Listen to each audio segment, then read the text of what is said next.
গুরুত্বপূর্ণ জিকে প্রশ্ন উত্তর 5টি। 1 নম্বর, ভারতের প্রথম মহিলা মুখ্যমন্ত্রীর নাম কি? সুচেতা কৃপালানি।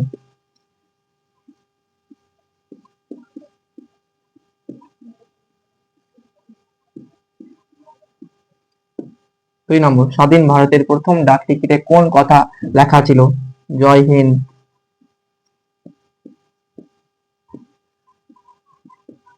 3 নম্বর, ভারতের প্রকাশিত প্রথম সংবাদপত্র কোনটি? বেঙ্গল গ্যাজেট।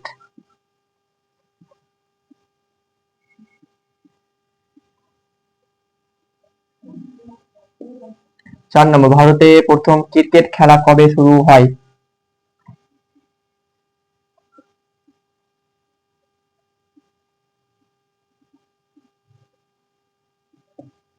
খ্রিস্টাব্দে। 5 নম্বর, ভারতে প্রথম ফুটবল খেলা কবে শুরু হয়?